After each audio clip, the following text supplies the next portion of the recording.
Alright folks, today we're taking this wood stove corner from functional to absolutely dialed in. I've been dreaming this up for a while now, and we're finally doing it. Stone, carpentry, and lighting. The whole thing. So if you like transformations that feel earned, you've come to the right place.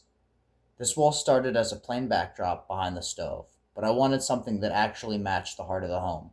So I built a full stone backsplash, and today I'm adding the final touches, a recessed LED light shelf, and a finish that makes the whole space glow. This is one of those projects where every detail matters. The cuts, the layout, the texture, the lighting, and when it all comes together, it just hits different. I'm a big believer that a small space deserves big attention. And this isn't just a backdrop, it's a focal point.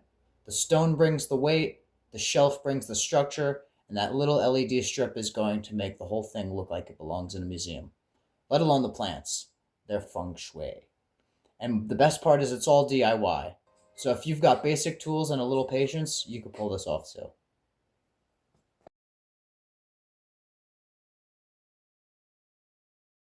We're caulking. I wish they would. That's right. You know what we're doing this weekend? We're doing projects. That's right. We're caulking big gaps. I'm staying home.